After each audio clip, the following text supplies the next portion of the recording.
ప్రియ దేవుని సంగమా, మరొక వారంలో దేవుడు మనల్ని ఆయన సన్నిధిలో నిలవబెట్టి సజీవ సాక్షులుగా మనల్ని ఉంచి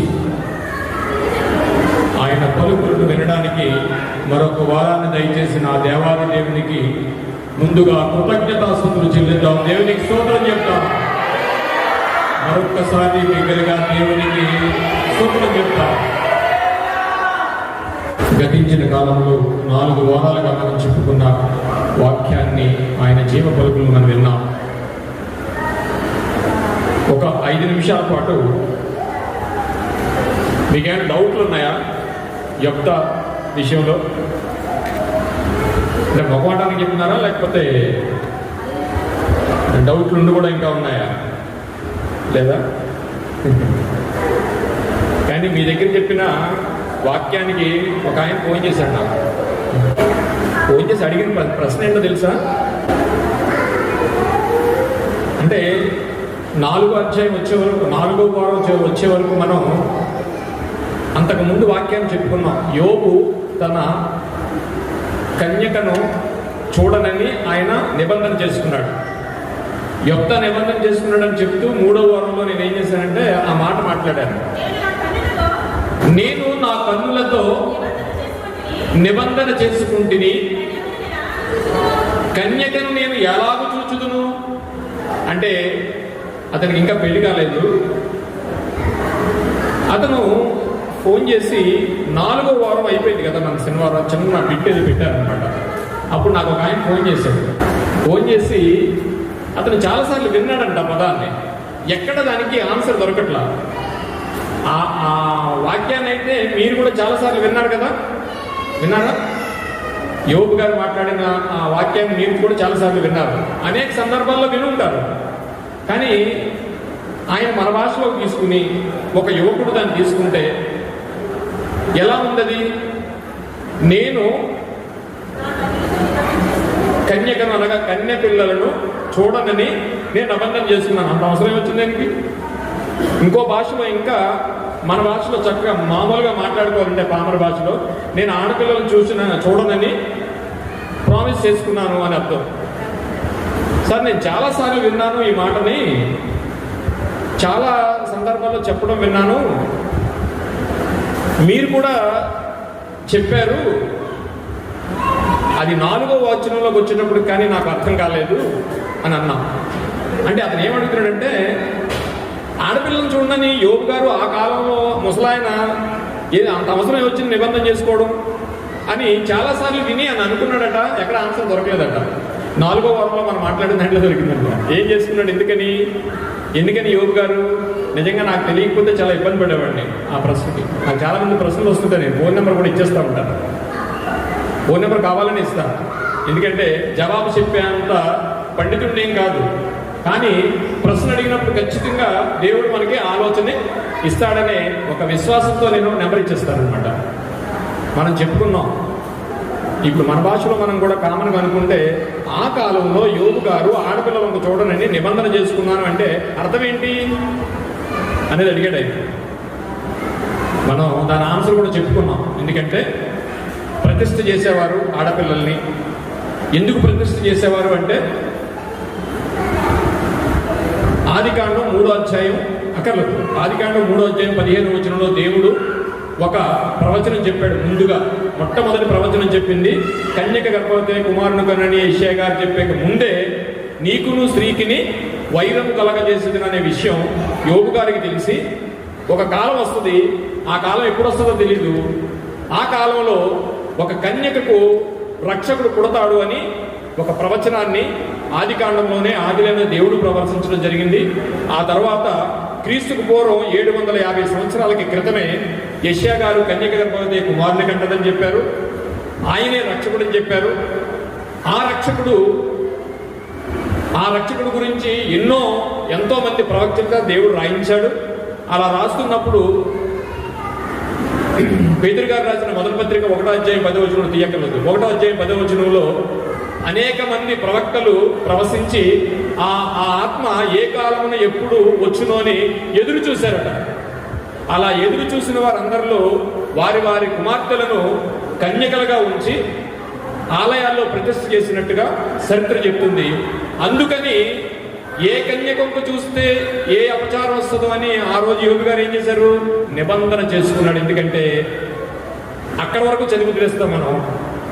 యోగు గ్రంథము 31వ అధ్యాయం 1వ వచనం చదివారు కదా మీరు, ఆ తర్వాత వచనం కూడా చదివితే అర్థమవుతుంది. మనం మీకు మామూలుగా చెప్పి వదిలేశాను, నేను మళ్ళీ చెప్తున్నాను. మొదటి నుంచి చదవండి.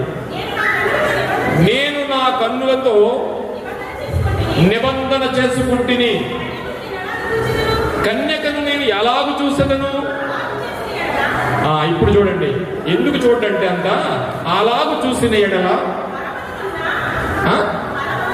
పరముననున్న దేవుని ఆజ్ఞ ఏమోను. ఏంట ఆజ్ఞ? ఆదికాండం 3వ అధ్యాయం 15వ వచనంలో జరిగిన ప్రవచనం, నీకును స్త్రీకి వైరము కలగజేసిందని అన్న ప్రవచనం. రెండవది, క్రీస్తుకు పూర్వం 700 సంవత్సరాల క్రితమే యెషయా గారు కన్యక గర్భవతి కుమారుని కంటది అనే ప్రవచనం. చదవండి. అలాగు చేసిన ఎడల, నేను కన్యకను చూసిన ఎడల పరమనున్న దేవుని ఆజ్ఞ ఏమగును, ఉన్నత స్థలములలోనున్న, చాలండి, ఉన్నత స్థలములలోనున్న అంటే లోకా సువార్తలో మనం చూస్తాం, అక్కర్లేదు, లోకా సువార్తలో చూస్తాం, సర్వోన్నత స్థలములలో ఆయనకు మహిమ కలుగునుగాక. సో నేను చెప్పే అంశం ఇది కాదు, కానీ ఒక మంచి క్వశ్చన్ అడిగాడు ఒక తమ్ముడు. దేవుడు కృపను బట్టి, ఆయన యొక్క అపారమైన ప్రేమను బట్టి ఆ ఆన్సర్ నేను ఆయన చెప్పగలిగాను. మనం కూడా చెప్పుకున్నాం. చాలా చోట్ల విన్నాడంట ఆయన, కానీ ఎక్కడ ఇంతవరకు అడుగుదామంటే కుదరలేదంట. నాకు ఫోన్ చేసి అడిగాడు అనమాట. ఎందుకంటే మనం 4వ వారంలో చెప్పుకున్నాం. దేవునికి మహిమ కలుగును గాక. ఈరోజు దేవుడు మరొక వారాన్ని మనకు దయచేసి, అయితే విన్న 4 వారాల్లో యెఫ్తా తన కూతురిని బలిచ్చాడా, దేవుడు నరబలి కోరతాడా అనేది మీకు ఎవరికి డౌట్ లేవా? Very clear. ఎవరైనా అడిగితే చెప్పగలరా? ఓకే, ఎవరిని అడిగితే చెప్తారు. అన్నీ చెప్పాకల్లా ఫండమెంటల్ చెప్తే చాలు. మనకు విషయం అర్థమైంది కదా. మళ్ళీ ఒకసారి వాక్యాన్ని ధ్యానం చేస్తే ఖచ్చితంగా మనకు 4 రోజులు జరిగిన బైబిల్ క్లాస్లో మీకు విషయం అర్థమైపోయింది కనుక ఒక్కసారి కొన్ని అన్ని టచ్ చేసుకుంటూ వెళ్ళారనుకోండి, ఇంకా బాగుంటుంది. ఓకే, దేవుడు మనకి ఇచ్చిన ఈ సమయాన్ని బట్టి ఒక వాక్యాన్ని చదువుకుందాం. కొరింథీయులకు రాసిన మొదటి పత్రిక 2వ అధ్యాయము 7వ వచనం. దేవుని జ్ఞానము మర్మమైనట్లుగా బోధించుచున్నాము. ఈ జ్ఞానము మరుగైయుండెను,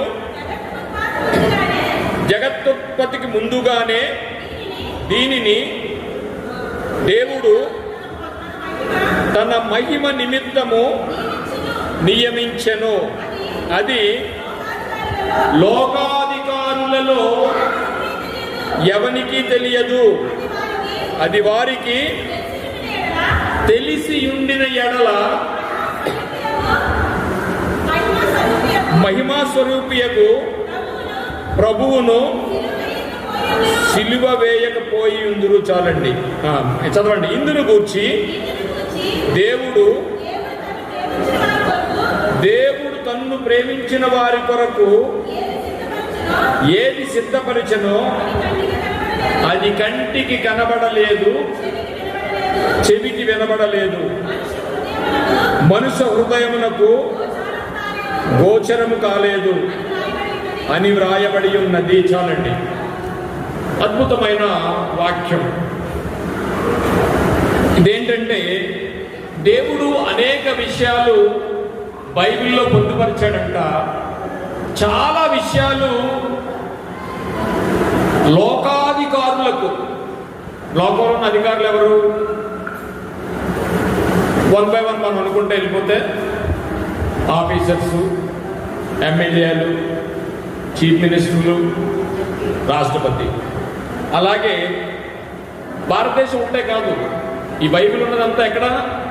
ప్రపంచమంతా నిండి ఉంది కనుక లోకాధికారులు అనగా ఈ ప్రపంచంలో ఉన్న ఎవ్వరికి చాలా మంది మేధావులు ఈ వాక్యము, ఈ మర్మము గోచరము కాలేదట అని దేవుడు వ్రాయించాడు.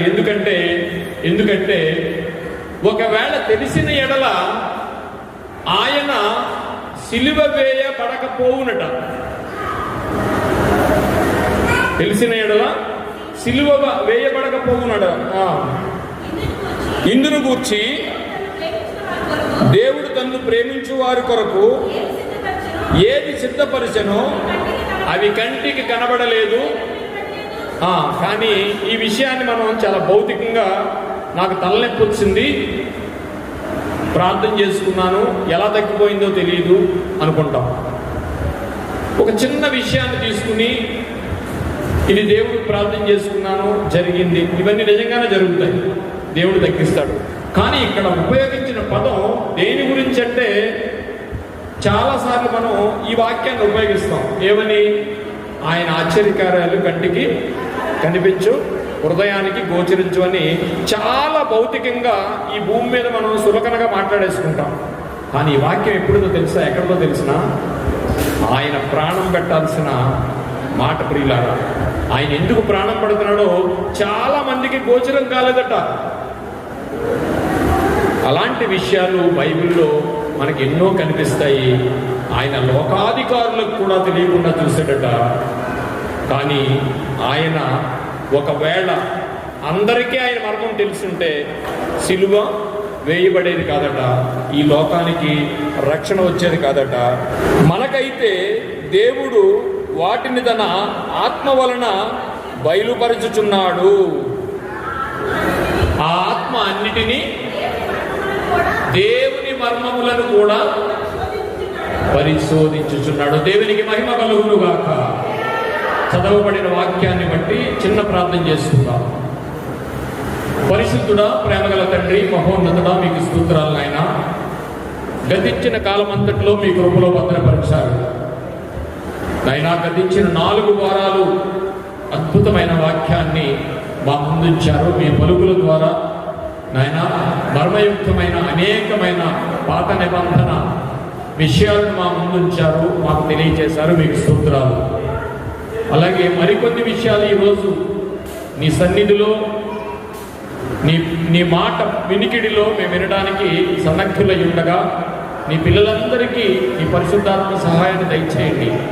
అలాగే చెబుతున్న నాకు, వింటున్న నీ పిల్లలకు నీ కుమారుడు పరిశుద్ధాత్మ సహాయాన్ని దయచేసి నాయన జరగబోయే వాక్యం అంతట్లో మీరు తోడుగా ఉండి నడిపించమని ఈ చిన్న ప్రార్థన యేసువారి ప్రశస్తమైన నామంలో మిక్కిలి వినయముతో బ్రతిమలాడి వేడుకొనుచున్నాము తండ్రి. ఆమేన్.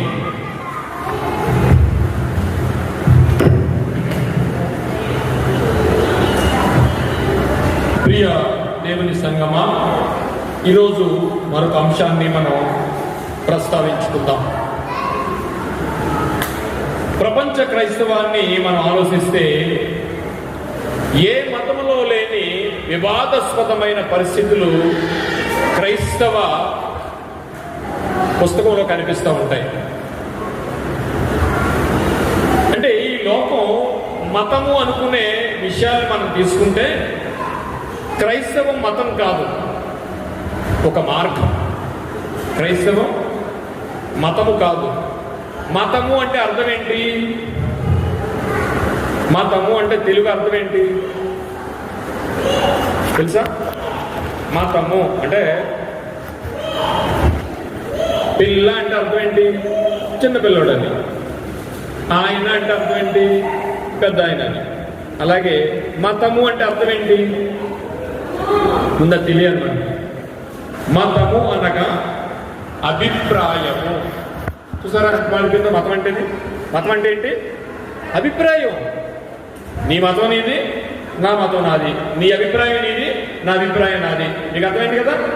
మతము అంటే అర్థం ఏంటంటే అభిప్రాయం. అంటే ఇప్పుడు భూమి మీద ఉన్న మతాలన్నీ ఏంటి? వాళ్ళ అభిప్రాయాలే. బట్ క్రిస్టియన్ ఈజ్ నాట్ మతం. అభిప్రాయం కాదు, నువ్వు నీ సొంత ఆలోచన కాదు.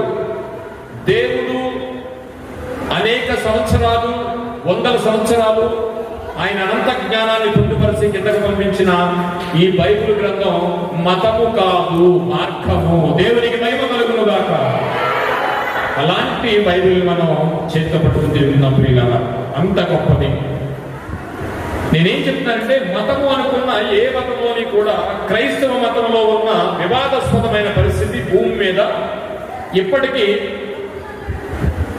భూమి పుట్టింది కానివ్వండి, మనిషి పుట్టినది కానివ్వండి, ఇప్పటి వరకు కూడా అనేక మతాలు ఉద్భవించాయి, అనేక పురుషులు ఉద్భవించారు, అనేకమైన గొప్పవారు వచ్చారు, అనేకమైన దేవుళ్ళు లాంటి వాళ్ళు వచ్చారు.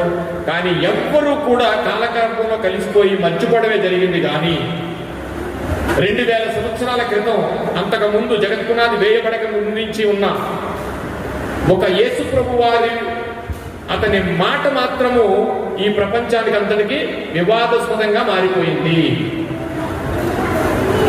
ఏ మతంలో కూడా ఎక్కడా కూడా వివాదాస్పదమైన మాట మీకు వినిపించదు. సో బైబిల్లో కనిపిస్తుంది, అది ఒక క్రైస్తవులోనే ఈ వివాదాస్పదమైన పరిస్థితి ఉంటుంది. మీకు తెలుసు కదా, ఇప్పుడు ఎక్కడ జరిగినా యేసు ప్రభు యేసు ప్రభు యేసు ప్రభు అంటారా, కానీ ఇంక దేవుడి గురించి మాట్లాడతారా? దేని గురించి అన్నా ఉందా? ఒకవేళ మతం గురించి కానివ్వండి, కొన్ని పరిస్థితుల గురించి కానివ్వండి, వివాదాస్పదాలు జరుగుతున్నాయి. కానీ ఒక్కొక్క దేశంలో ఒక్కొక్క రకమైన వివాదాస్పదం ఉంటుంది. కానీ ప్రపంచం అంతా యేసు ప్రభు వారి వివాదాస్పదం ఉంటుంది. దేవునికి మహిమ కలుగునుగాక. ప్రపంచం అంతా యేసు ప్రభు వారి యొక్క వివాదాస్పదం నడుస్తూనే ఉంది. అంటే ఎన్నో మతాలు, ఎన్నో గ్రంథాలు, ఎన్నో సందర్భాల్లో ఉంటాయి. కానీ ఈ ఒక్క యేసు ప్రభు వారి యొక్క, యేసు ప్రభు పెద్ద విషయం కాదు. మీరు వెళ్తా ఒక ఎర్ర రంగు తీసుకుని ఇలా బావేంటి చాలు, ఆడ గొడవచ్చదు. అంతేనా? ఎందుకు మరి భయం అందరికీ?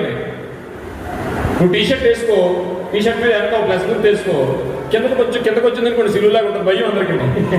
దేవునికి మహిమ కలుగునుగాక. అంటే ఎంత వివాదాస్పదమో మీకు ఇప్పుడు అర్థమైందా?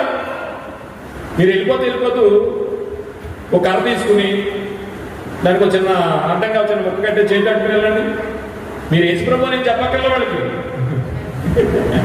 ఆ చెక్కపప్పు చూస్తే చాలు వివాదాస్పదం. దేవునికి మహిమ కలుగునుగాక.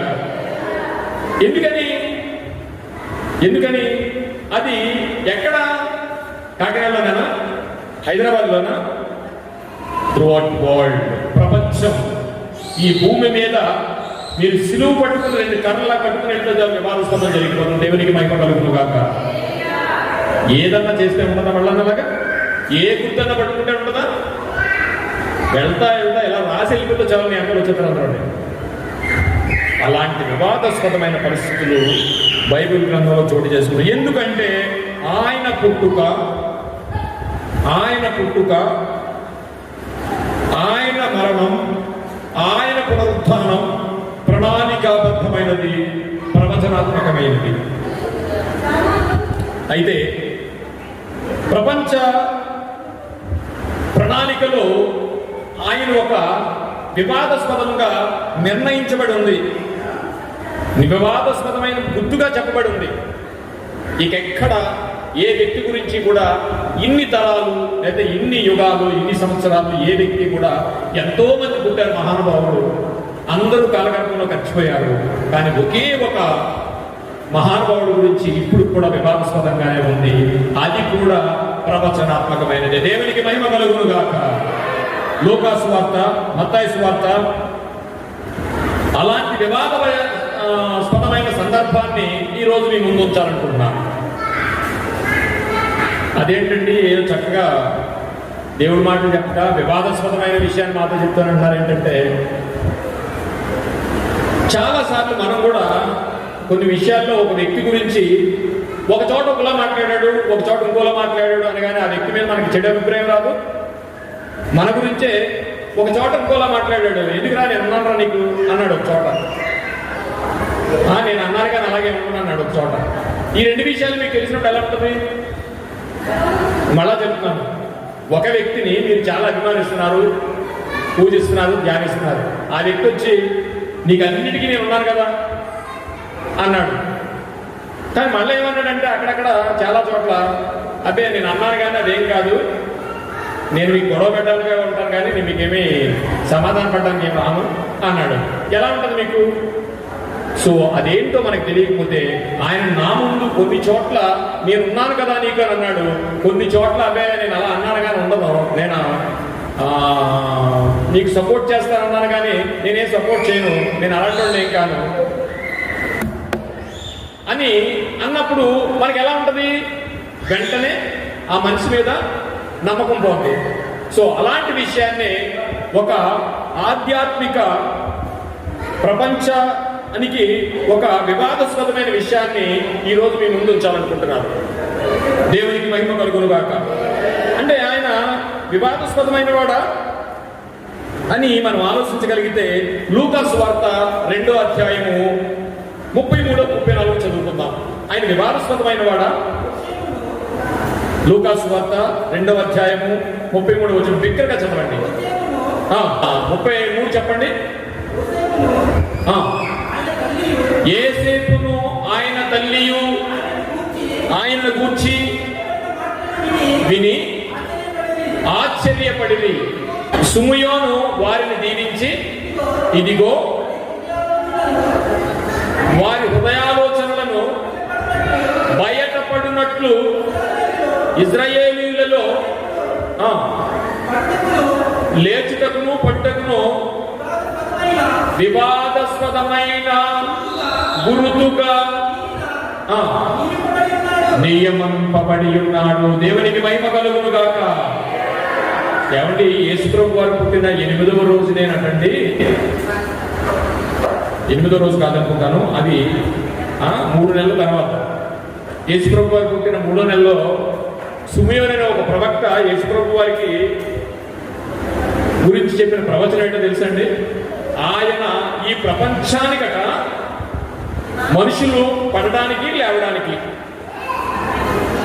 మనుషులు పడడానికి లేవడానికి, అంటే ఇప్పుడు మనం క్రైస్తవులుగా కొనసాగుతున్న మన దైనందిన జీవితాన్ని అనేక విషయాల్లో ఏం చేస్తాం?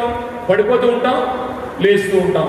ఇంత బాప్తిసం తీసుకుని విశ్వాసంగా ఉందాం అనుకుని మనం పరలోకం వెళ్ళాలనుకుని పరితపించుతున్న మనం ఆ పరలోకాన్ని మర్చిపోయి ఏం చేస్తాం? అనేక మార్లు పడిపోతాం. పలుమార్లు వైదొలగినాను నీ పరలోక దర్శనము నుండి, పలుమార్లు వైదొలగినాను నీ పరలోక దర్శనము నుండి, విలువైన నీ దివ్య పిలుపుకు నీ తగినట్టు జీవించనైతి, అయినా నీ ప్రేమతో మొదటి చేర్చినావు, అందుకే గైకొనుము దేవా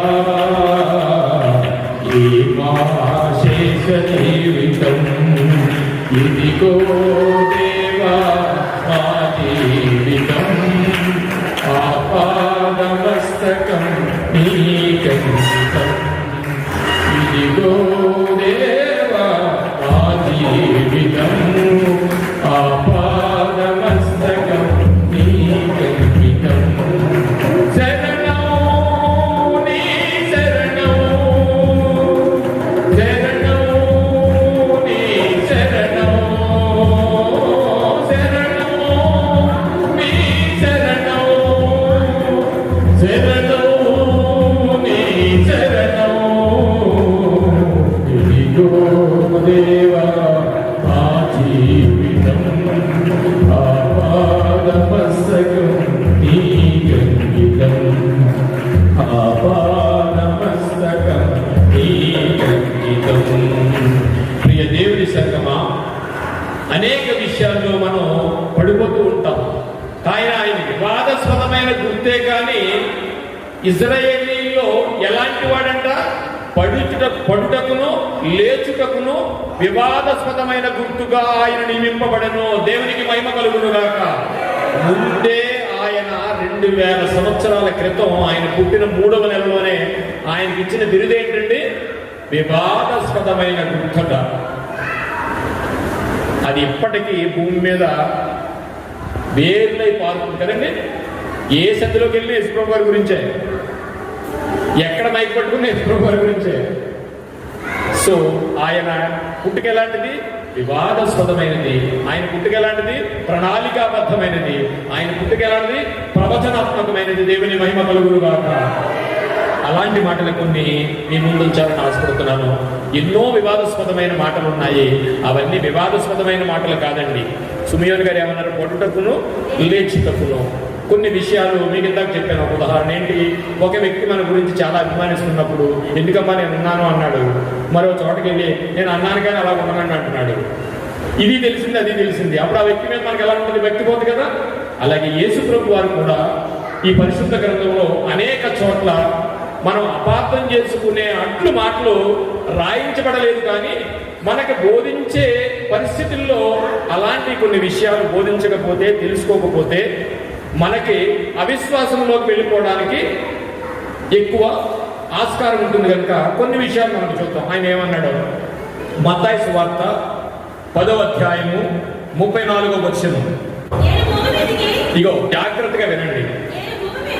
నేను భూమి మీదకి సమాధానమును పంపవచ్చి తినని, అది పంపవచ్చి తిననేనా? పంపవచ్చి తిని కాదు. అదే అక్కడ చాలా డిఫరెన్స్ ఉంటుంది. పంపవచ్చి తిని అంటే పంపాడని అర్థం. పంపవచ్చి తినని అంటే మీరు అనుకుంటారేమో నో అని అర్థం. ఓకే, నేను భూమి మీదకి సమాధాన పంపవచ్చి తినని మీరు తలంచకుడి. ఖడ్గమునే కాని సమాధానమును పంపుటకు నేను రాలేదు. ఈ మాట వినండి, ఎలా ఉందండి? మన భాషలో ఏమంటారు? గాలి తీస్తాడంటారు కదా, సరదాగా మాట్లాడుకుంటుంటారు కదా, గాలి తీస్తాడని. అలా లేదు. మనమేమో ఆయనకున్న బిరుదుల్లో ఒక బిరుదు ఏంటి? సమాధాన, చెప్పండి, సమాధానకర్త అంటే ఎవరు? యేసు ప్రభు వారు. మరి ఇప్పుడు ఈయన ఏమంటున్నాడు? నేను సమాధానాన్ని పంపేదనని మీరు అనుకుంటున్నారా? కాదు, నేను సమాధానాన్ని ఇవ్వడానికి భూమి మీదకి రాలేదు. ఖడ్గమునే కానీ సమాధానం పంపుటకు నేను రాలేదన్నాడు. ఇప్పుడు మనం ఎవరితో చెప్పుకోవాలి వెళ్ళి? ఏంటి ఈ మాటలో ఉన్న ఆంతర్యం ఏంటి? పోనీ అలా అని మత్తయి గారు రాశారు, వదిలేశారా? లూకా గారు కూడా రాశారు. చూద్దాం ఒకసారి. లూకా గారు కూడా రాశారు. 12వ అధ్యాయం 49వ వచనం. లూకా సువార్త. నేను భూమి మీద అగ్ని వేయవచ్చి తిని. అక్కడ మత్తయి గారు మాట్లాడారు, ఇక్కడ లూకా గారు మాట్లాడారు. నేను భూమి మీద అగ్ని వేయవచ్చి తిని అది రగులుకొని ఏమండి మండవలెనని. అదేంటండి ఈ వాక్యం? అర్థమైందమ్మా? బైబిల్ తెచ్చారు కదా అందరూ, చూడండి. నేను భూమి మీద అగ్ని వేయవచ్చి తిని, అగ్ని వేయడానికి వచ్చాను. ఏమండి లూకా గారు రాసింది ఏంటంటే నేను భూమి మీద అగ్ని వేయవచ్చి తిని అది ఇదివరకే రగులుకుని మండవలెనని తలంచుతున్నాడట ఆయన. ఇది చూడండి ఎలా ఉందో. మరి దేవుడు సమాధానకర్త కదా, నేనే అగ్ని వేయడానికి వచ్చానంటున్నాడండి. ఈ రెండు విషయాల గురించి మనం ఆలోచిద్దాం ప్రియులారా. లూకా సువార్త 2వ అధ్యాయం 14వ వచనం చదవండి. ఇప్పుడు మనకి ఏమర్థమైందంటే ఆయన సమాధానకర్తని, మనకు సమాధానాన్ని ఇస్తాడని, మనం పడుటకు లేచుటకు ఆయన వివాదాస్పదమైన గుర్తని చదువుకున్నాం. కానీ కొన్ని చోట్ల ఇప్పుడు మనం చదువుకున్న 2 వాక్యాలు ఏముంది? ఆయన అయితే మనకు సమాధానం ఇవ్వడానికి రాలేదట, భూమి మీద అగ్ని వేశాడట, అది ఇప్పటికే రగులుకొని మండవలెనని ఆయన తలంచుతున్నాడట. ఈ 2 మాటలు మనకు భయాన్ని కనిపిస్తున్నాయి కదా. కానీ మరో చోట అదే లూకా గారు 2వ అధ్యాయం 14వ వచనంలో చూడండి ఏం రాశారు? సర్వోన్నతమైన స్థలములలో దేవుడికి మహిమయు ఆయనకిష్టులైన భూమి మీద సమాధానము కలుగునుగాక దేవునికి స్తోత్రమును చెల్లించుచుండెను. ఏమండి ఈ 2 లూకా గారు రాసిన 2 మాటలకి, లూకా సువార్త 12వ అధ్యాయం 49వ రాసిన వచనానికి, అదే లూకా గారు 2వ అధ్యాయం 14వ వచనంలో లోక సువార్త చెప్పడానికి వెళ్ళిన పశువుల కాపర్లకు చెప్పిన విషయానికి ఏమన్నా పొంతనుందా? ఈ రెండు ఒక విభిన్నమైన మాటలు. మనం ఆయన సమాధానకర్త అని క్రైస్తవ జీవితాన్ని సాగిస్తున్న మనకు ఈ విషయం ఏంటో నాకు అర్థం కాకపోతే మనకి ఏముంటుంది? మన క్రైస్తవ జీవితాన్ని విశ్వాసంగా సాగించడానికి కష్టంగా నడుస్తూ ఉంటుంది పిల్లలు. ఎందుకంటే నామకార్థంగా వెళ్ళిపోతామే తప్ప లోతైన విశ్వాసంలోకి వెళ్ళడానికి మనకి ఈ మాటలు మనల్ని ఇబ్బంది పెడుతూ ఉంటాయి. కొన్ని ఎవరైనా చెప్పారంటే మనకి చెప్పట్లేదు. మనం తెలుసుకోకపోతే, ఎప్పటికీ తెలియకపోతే మన విశ్వాసం ఎలా ఉంటుంది? ఇది చదివినప్పుడేమో విశ్వాసం ఉంటుంది, అది చదివినప్పుడేమో అవిశ్వాసం ఉంటుంది. సో అందుకని దేవుడు బైబిల్ ఎలాంటిదంటే కొంత అచ్చట కొంత ఇచ్చట, యెషయా గారు అన్నట్టుగా మనం బైబిల్ని ధ్యానించాలి. ఏదో ఒక మాటను పట్టుకుని మనం వెళ్ళిపోయి ఇదే బైబిల్లో రాశారు, ఇలాగ రాశాడని అనుకోకుండా మనం ఎవరికన్నా చెప్పాలని అనుకున్నా మనం ఏం చెప్తామని అనుకుంటారు మీరు కదా. ఇందాక వీరబాబు గారు ప్రార్థన చేస్తూ, వీరబాబు గారే కాదు మీరు నేను కూడా చేసిన వాడినే, అలాగే చాలామంది దైవజనులు అయిన వారు కూడా ప్రార్థన ఏం చేస్తారంటే ఏమిచ్చి మీకు రుణం తెచ్చుకోగలము అంటారు కదా. ఏమిచ్చి అంటే దేవుడు రుణం తీర్చుకోవడానికి రాలేదా? మనం ఇలా ఏమిచ్చి రుణం తీర్చుకోమన్నాడో మనకు తెలీదా? చెప్పలేదా? తెలుసా మీకు? ఆయనకు అందరూ వారి వారి సొంత పనులే చూసుకుంటారు కదా. యాక్చువల్గా అయితే ఆ పదాన్ని ఉపయోగించకూడదు. మనకేదో బైబిల్ క్లాస్ కనుక నేను చెప్తున్నాను. ఎందుకంటే ఇప్పుడు భర్త భార్యకి ఏం చేయాలో అని చెప్పేశాడు. భార్య భర్తకి ఏం చేయాలో అన్నీ తెలుసు. పిల్లలు తల్లిదండ్రులకి ఏం చేయాలో అన్నీ తెలుసు. అవన్నీ చేయడం వల్ల ఇంక రుణం తీర్చుకున్నట్టేగా. చెప్పకపోతే నీకు ప్రాబ్లం. నువ్వేం చేయాలో చెప్పినప్పుడు నేనేమిచ్చి రుణం తీర్చుకోవాలంటే అర్థం ఏంటి? నీకు అర్థం లేదనే కదా, నీకు తెలియలేదనే కదా నా రుణం ఎలా తీర్చుకోవాలో. అందుకని యోహాన్ గారు అంటారు అందరూ తమ సొంత పనులే చూసుకుంటున్నారు కానీ యేసుక్రీస్తు వారి పనులు చూడట్లేదంట. యేసుక్రీస్తు వారి పనులు మనం ఏం చూడాలండి? ఏదో వస్తున్నాం బైబిల్ పట్టుకుని, ఆదివారం శుక్రవారం శనివారం బైబిల్ పట్టుకుని వస్తున్నాం వెళ్తున్నాం. ఇక ఇది చాలా ఎక్కువ కదని అనుకుంటున్నారా? కాదండి. రొట్టె ద్రాక్షారసం తీసుకుంటున్నారా? మీరు వాక్యం చదువుతారా? రొట్టె ద్రాక్షారసం తీసుకున్నప్పుడు ఏ వాక్యం చదువుతారు? 1 కొరింథీ 11వ అధ్యాయం ఎక్కడి నుంచి ఎక్కడి వరకు చదువుతారు? 1 కొరింథీ 11వ అధ్యాయం 23 నుంచి చదువుతారా? 23 నుంచి ఎక్కడి వరకు చదువుతారు? 30 వరకు. 26, 27 చదవండి ఒకసారి. అంటే నేను ఎందుకు చెప్తానంటే భర్తకు భార్య రుణం తీర్చుకోవడానికి ఏం చేయాలో నీకు తెలుసు. భార్య భర్తకు ఏం చేయాలో రుణం తీర్చుకోవడం తెలుసు. పిల్లలకి తల్లిదండ్రుల రుణం ఎలా తీర్చుకున్నావో తెలుసు. తెలిసినప్పుడు తీర్చుకోవాలా? నేను ఎలా తీర్చుకోవాలో తెలియదని చెప్పాలా? అంతం వరకు ఏం చేయాలి? రుణం తీర్చుకోవడానికే మనం ప్రయత్నించాలి. అంతే కదా, మనకు తెలిసిపోయింది. అలాగే బైబిల్లో కూడా మనం ఎలా రుణం తీర్చుకోవాలో చెప్పాడు ఆయన. మనం ఎప్పుడు కూడా తండ్రి నీ రుణం ఎలా తీర్చుకోగలం అనడానికి లేదు. ఇది చాలా ప్రాముఖ్యమైన విషయం. 26 చదవండి. మీరు ఈ రొట్టెని తిని ఈ పాత్రలోనిది త్రాగునప్పుడల్లా ప్రభు వచ్చే వరకు ఆయన మరణమును ఏం చేయాలంటే ఆయన వచ్చే వరకు ప్రచురించడం అంటే చెప్పడం, ప్రచురించడం అంటే ప్రకటించడం, ప్రచురించడం అంటే పత్రికలు పంచిపెట్టడం, ప్రచురించడం అంటే ఆయన మాటలు చెప్పడం. అంతేనా? మరి ఆయన రుణం ఎలా తీర్చుకోగలంటారండి? ఎలా తీర్చుకోవాలి చెప్పాడు కదా. నేను వచ్చే వరకు ఆయన మరణమును నా మరణమును ప్రచురించాలి. సమయం దొరికితే చాలు. ఊరు తెలిసి వార్త చేయక్కర్లా, నీ పక్కన ఉన్నవాడికి చెప్తే చాలు. సమయం దొరికితే చాలు. నేను వానూరు గారు మాకు చిన్న ఇన్సిడెంట్ జరిగింది. నా బండి నేను ప్రాబ్లం వచ్చి వానూరు దగ్గర మెకానికల్కి ఇచ్చాను. అప్పటికే నా దగ్గర బైబిల్ పాటల పుస్తకాలు అవి ఉన్నాయి. అవి తీసుకుని నడిచి చార్మినార్ టీ తాగడానికి వెళ్ళాను. ఈ లోపల ఒక ఆయన నా గురించి అని ఉన్నాడు. బండి తీసుకుని వెళ్ళాను, నన్ను దిగబెట్టాను. ఒక అతనికి సువార్త చెప్తున్నాడు నా స్నేహితుడు. చెప్పే విషయం వేరుగా ఉంది. ఆయన కొంచెం రిజెక్ట్ చేస్తా ఉన్నాడు. ఆయన సాయిబాబా వస్తున్నాడు, రిజెక్ట్ చేస్తా ఉన్నాడు. రిజెక్ట్ చేస్తా ఉంటే ఏం లేదండి జ్ఞానం అండి అన్నాడు. జ్ఞానం తెలియాలంటే అన్నాడు. జ్ఞానం అంటే ఏంటండి అన్నాను నేను. సో ఇలాగా నేను నా చేతిలో ఏముందంటే బైబిల్ పట్టుకుని చాలా మంది డిజిటల్ జరుగుతుంది, అందరూ నాకు చదువుతున్నారు. నేను చెప్పేది కూడా ఆయన సువార్తే పబ్లిక్గా. సో అలాంటప్పుడు నీకు అవకాశం వచ్చినప్పుడల్లా నువ్వు రుణం తీర్చుకోవడానికి నీకు చెప్పేసాడు ఆయన. ఇక నేను ఎలా నీ రుణం తీర్చుకోను అనే పదాన్ని మనం ఉపయోగించడానికి లేదు. ఎలా తీర్చుకోవాలంటే ఉచ్ఛ్వాస నిశ్వాస, నీ శ్వాస ఆయన ఇచ్చాడు కనుక ఈ శ్వాసను ఏం చేయాలి, ఆయనకు ఉపయోగించాలి.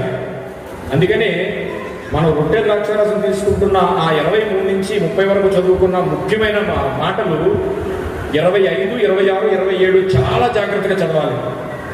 ఒకసారి చదివేద్దామా? ఆ ప్రకారమే భోజనమైన పిమ్మట ఆయన పాత్రను ఎత్తుకుని, ఈ పాత్ర నా రక్తము వలన కొత్త నిబంధన. చూడండి, ఆయన రక్తం వలన కొత్త నిబంధన వచ్చింది. ఓకే, మీరు దీనిలోనిది త్రాగునప్పుడల్లా జ్ఞాపకము చేసుకున్నటకే దీనిని చేయుడి. ఒక్క నిమిషం జాగ్రత్తగా ఆలకించండి అమ్మా, జాగ్రత్తగా ఆలకించండి. 25లో ఏమంటాడంటే నన్ను జ్ఞాపకం చేసుకున్నటకే దీన్ని చేయుడి, ఇది కొత్త నిబంధన అని మళ్ళా చెప్తున్నాడు. 26లో చూడండి, అయిపోయింది, అక్కడికి చెప్పేశాడు జ్ఞాపకం చేసుకోమని. జ్ఞాపకం చేసుకోమంటే ఏం జ్ఞాపకం చేసుకోమన్నాడు? మరణాన్ని. మరణాన్ని ఎలా జ్ఞాపకం చేసుకుంటారు మీరు? ఆయన బళ్ళిలో పొడిచారని, రక్తం కారిందని, నెత్తి మీద ముళ్ళ కిందలు పెట్టారని, రొట్టె ద్రాక్షాన్ని పట్టుకుని కన్నీరు పారుస్తున్నారా? కన్నీరు పారుస్తున్నారా? ఒకవేళ అలాగే కన్నీరు మీరు కారిస్తే ఆయనే చెప్పేశాడు కన్నీరు కార్చొద్దని. ఎలాగా? యెరూషలేము వీధులలో ఆయన రక్తం కార్చుకుంటూ సిలువనెత్తుకుని వెడుతుంటే యెరూషలేము స్త్రీలందరూ వచ్చి కన్నీరు పెడుతుంటే, అమ్మలారా నా కోసం ఏడవకండి, మీకోసం మీ పిల్లల కోసం ఏడకండి, ఒక కాలం వస్తుంది వాళ్ళు మీరు దేవుళ్ళు పెంచకపోతే మిమ్మల్ని దండేస్తారు, దేవునికి మహిమ కలుగును గాక. వాళ్ళ దేవుళ్ళు పెంచండి, నా కోసం వేడకండి, తండ్రి నాకు అప్పగించిన పని నేను చేసుకుంటూ వెళ్ళిపోతాను. మీరు మీ పిల్లల్ని ఏం చేస్తారంటే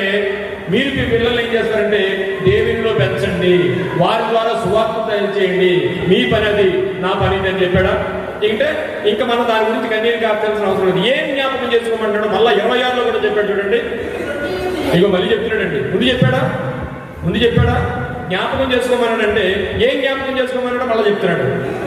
మీరు మళ్ళీ చెప్పాడు, ఈ రొట్టెని తిని ఈ పాత్రలోనిది త్రాగునప్పుడల్లా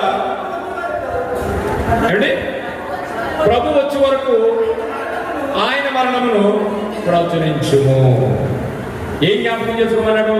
ఆయన మరణాన్ని జ్ఞాపకం చేసుకోమన్నాడు. అంటే ఈ 3 సార్లు చెప్పాడు అక్కడ. ఈ 3 సార్లు ఎందుకు చెప్పాడంటే నేను వచ్చే వరకు నా మరణాన్ని ప్రచురించండి అనే విషయాన్ని చెప్పాడు. ఇక మనం చేయాల్సింది ఏంటంటే ఆయన రుణం తీరాలంటే ప్రచురణ చేయాలి, ఆయన సువార్తను ప్రకటించాలి. ఇదే ఆయన రుణం తీర్చుకోవడం. ఇది చెయ్యకపోతే పాపం. ఇది చెయ్యాలి. ఇది చెయ్యకుండా మనం రుణం తీర్చుకోలేము. ఎలా రుణం తీర్చుకోవాలో చెప్పినప్పుడు అయ్యా నీ రుణం ఎలా తీర్చుకోండి మళ్ళీ అయినటువంటి దేవునికి మహిమ కలుగును గాక. అర్థమైన పాయింట్? చాలా జాగ్రత్తగా ఉండాలి. అందరూ ఇదే ప్రార్థన చేస్తారు. ఈ ప్రార్థనలో ఆ మాట ఎలా రుణం తీర్చుకోగలమంటే ఇదిగో ఆయన మాటలు చెప్తూ ఆయన వచ్చే వరకు ఆయన మరణాన్ని ప్రచురించండి అన్నాడా? ప్రచురించుదురు అన్నాడా? అంటే ఇట్స్ ఆర్డర్, ఆజ్ఞది. రే బాబు నేను ఈ పని చెప్తాను చెయ్యే మర్చిపోకే అంటే దాని అర్థం ఏంటి అని రిక్వెస్ట్ చేస్తున్నాను. అది మర్చిపోకపోవచ్చు, కానీ నేను నీకు చెప్తున్నాను చేసి తీరను అంతే అన్నాడు ఆయన. ప్రచురించుదురు అంటే దాని అర్థం ఏంటంటే ఖచ్చితంగా మీరు ప్రచురించి తీరాలి. నా రుణం తీరాలంటే మీరు ఏం చేయాలంటే నా గురించి చెప్పాలి. ఎంతో మంది నా పిల్లలు దేవుడు తెలియక అల్లాడిపోతున్నారు, అగ్నిలోకి పోతారు, వాళ్ళందరినీ రక్షించాల్సిన బాధ్యత మీదే. మీరు అలా చేస్తే నా రుణం తీర్చుకున్నట్టే, దేవునికి మహిమ కలుగును గాక అని ఆయన చెప్పాడు. మన పాఠం ఎక్కడికి వెళ్ళిపోతాం మళ్ళీ టర్న్ అయిపోయింది పక్కకి. సో ఇప్పుడు సర్వోన్నత స్థలంలో సమాధానం కలిగించే దేవుడు ఈ లూకా గారు అదే మాటతో మరో మాటను రాసిన ఆ లూకా గారు ఈ రెండు ఒక విభిన్నమైన మాటలుగా మనకు కనిపిస్తూ ఉన్నాయి ప్రియులారా. మరొక మాట చూసుకుంటే కొరింథీయులకు రాసిన 2వ పత్రిక 5వ అధ్యాయం 18వ వచనం. సమస్తమును దేవుని వలనైనది, ఆయన మనలను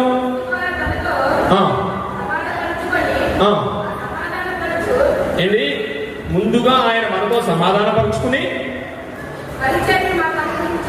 పరిచర్య మనకు అనుగ్రహించెను.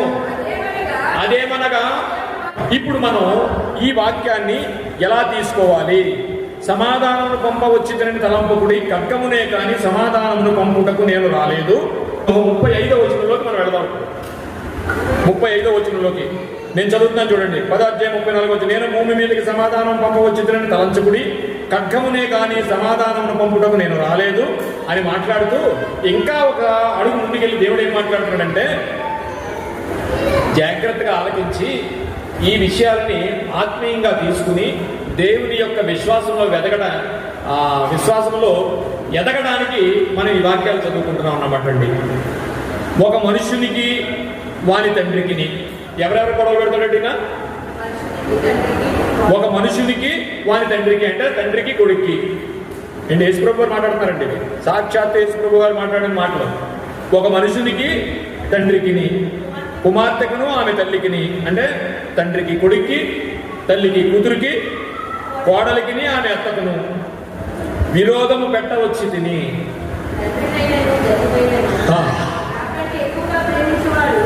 చాలండి.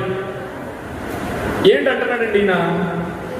సమాధానకర్తని మనం ఏమో పూజిస్తూ ఉంటే ఇక్కడ మాటలు చూస్తే ఎలా ఉన్నాయంటే, నేను మీ అందరూ గొడవ పెట్టడానికి వచ్చానంటాడు ఆయన. ఏంటి ఇందులో ఉన్న ఆంతర్యం ఏంటి? పిల్లరా, ఈ జీవము కలిగిన మాటలను ఎలా తీసుకోవాలి అని యేసువారు అనుకుంటే ఆయనకున్న బిరుదుల్లో ఒక బిరుదే సమాధానకర్త. ఈ సమాధానకర్త నేను సమాధానాన్ని ఇవ్వడానికి రాలేదని ఎందుకు అంటున్నాడు అనేది మనం చాలా విషయాలు మనం ఆలోచించాలి పిల్లరా. 35వ వచనంలో మనుషులకు గొడవలు పెట్టడానికే వచ్చానంటున్నాడు. మీకు ఒక చిన్న ఎగ్జాంపుల్ చెప్పి నేను ముగిస్తాను. పనేది కదా, ఎగ్జాంపుల్ చెప్పి ముగిస్తాను. అంటే తండ్రికిని కొడుక్కి, తల్లికిని కూతురికి, అత్తకను కోడలికి ఒక చిన్న ఉదాహరణ చెప్పేసి నేను ముగిస్తాను. ఇప్పుడు కోడలు యేసుప్రభు వారిని నమ్ముకుంది ఏమండి. అత్తగారు యేసుప్రభుని నమ్ముకోలే. కోడలు వంట చేస్తుంది కిచెన్లో, అత్తగారు టీవీ చూస్తుంది. రక్షింపబడిన ఆవిడ టీవీలో ఏం చూస్తుంది అనుకుంటారు మీరు? రక్షణ టీవీ చూస్తుందా లేకపోతే కార్తీక దీపం చూస్తుందా? ఆవిడ రక్షించబడలేదు, యేసుప్రభు రక్షణ తీసుకోలేదు. రక్షణ తీసుకున్న కోడలు వంట చేసుకుంటుంది కిచెన్లోని. అత్తగారు టీవీ చూస్తుంది. ఏం చూస్తుంది? యేసుప్రభుకు సంబంధించిన మెసేజ్ చూస్తుందా లేకపోతే రక్షణ టీవీ చూస్తుందా, కార్తీక దీపం చూస్తుందా? కార్తీక దీపమే చూస్తుంది. సరే, కోడలు వంట అయిపోయింది, హాల్లోకి వచ్చి అదే ఒకసారి రిమోట్ ఇవ్వండి అని అంది. సరే అని ఇచ్చింది. ఇప్పుడు వెంటనే రక్షణ టీవీ పెట్టుకుంది. వెంటనే అత్తగారు కోపం వచ్చింది. కోపం వచ్చి ఏం చేసింది?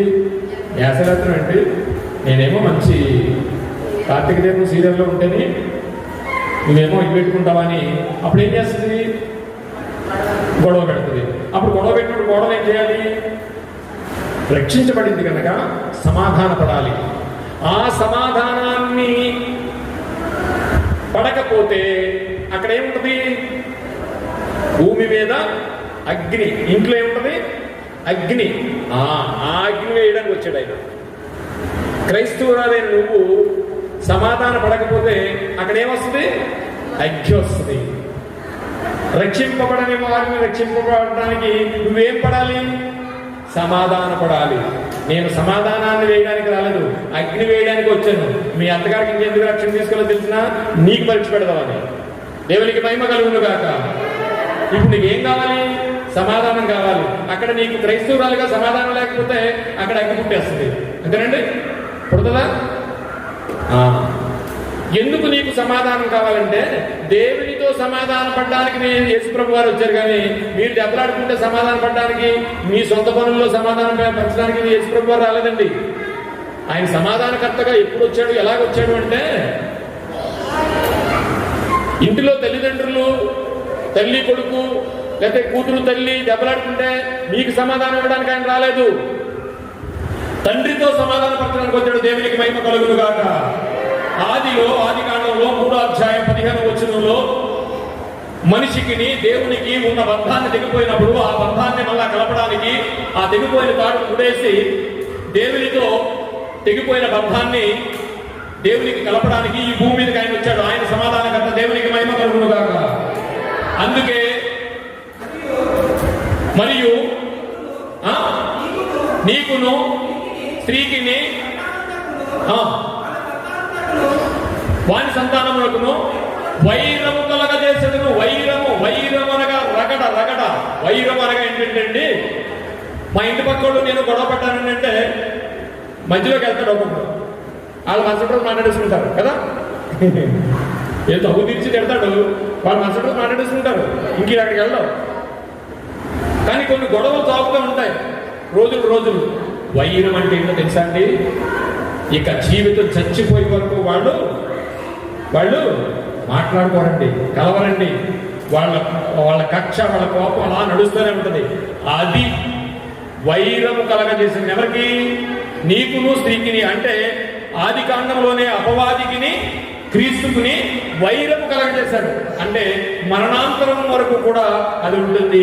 ఇటు యేసుప్రభు వారు అపవాదిని చంపే వరకు ఆ వైరం కొనసాగుతూనే ఉంటుంది. అది తరతరాలు సాగుతూనే ఉంది. అది తరతరాలు సాగుతుందని మనకు తెలియడానికి ఒక్క వాక్యాన్ని నేను చెప్పి ఈ రోజు నేను ముగిస్తాను. ఆది కాండము 49వ అధ్యాయము 1వ వచనం. ఆది కాండము ఇప్పుడు మనం మాట్లాడుకున్నది ఏంటంటే, నేను సమాధానాన్ని ఇవ్వడానికి రాలేదు, ఈ భూమి మీదకి అగ్ని వేయడానికి వచ్చాను. కోడలకిని, అత్తకిని, తండ్రికిని, కొడుక్కిని, తల్లికిని, కూతురికిని గొడవలు పెట్టడానికి వచ్చానంటున్నాడు. ఏంటి ఆ గొడవలు అంటే, సమాధానాన్ని ఇవ్వడానికి ఈ భూమి మీదకి రాలేదట. సమాధానం దేవుడితో పడాలి ముందు. నిజంగా ఆ కోడలకి దేవుడితో సమాధానం ఉంటే అత్తగారిని క్షమించదా? మన చూడండి ఒకసారి ఇలాగా. నేను ఇందాక చెప్పిన ఉపమానంలో కోడలకి సమాధానం, దేవుడితో సమాధానం ఉంటే అత్తగారిని క్షమించదా? దేవుడితో సమాధానం లేకపోతే కోడలకి అత్తగారిని క్షమించదు. ఈ పాయింట్ అర్థమైంది అనుకుంటున్నాను. దేవుడిచ్చే సమాధానం, దేవుడితో సమాధానం పరచడానికి వచ్చాడు తప్ప మీ ఇంట్లో గొడవలు అయితే సమాధానం పరచడానికి ఆయన రాలేదు. కానీ నిన్ను దేవుడితో సమాధానం పరచడానికి వచ్చాడు. ఆది కాండంలో నీకు తెలియపోయిన బంధాన్ని మళ్ళా కలిపి దేవుడితో సమాధానపరిచి నిన్ను ఈ భూమి మీద సమాధానాన్ని కలగజేయడానికి నిన్ను ఆయన వచ్చాడు. అంతేకాని దేవుడితో కలపడానికి వచ్చాడు. దేవుడితో కలిసిన నువ్వు మనుషులతో సమాధానంగా ఉంటా ఉండవా? దేవునికి మహిమ కలుగును గాక. ఇది తరతరాల నుంచి వస్తుంది. ఈయన సమాధానం ఇవ్వడానికి ఎందుకు వచ్చాడంటే, ఆది కాండంలో తెగిపోయిన బంధాన్ని దేవుడితో మళ్ళా ఈ మానవుడికి సమాధానం కలపడానికి వచ్చాడు. అదే మాట్లాడుతున్నాడు. లోతుగా వెళ్ళి వెళ్దాం. 49వ ఆది కాండం 1వ వచనం. యాకోబు తన కుమారులను పిలిపించి, మీరు కూడి రండి, జరగబోవు సంగతులను మేము తెలియజేసేదను అని 10వ వచనం చదవని ముగించుకుందాం. సిలోహు వచ్చు వరకు ఏమండి, ఆది కాండంలో ఆఖరి అధ్యాయాల్లో యాకోబు గారు తన పిల్లలను పిలిపించి, ఇగో రాబోవు సంగతులు మీకు చెప్తాను వినండి అని 10వ వచనంలో మాట్లాడుతుంటే సిలోహు వచ్చు వరకు అంటే, సిలోహు అనగా సమాధానకర్త. దేవునికి మహిమ కలుగును గాక. అప్పటి మాట అండి.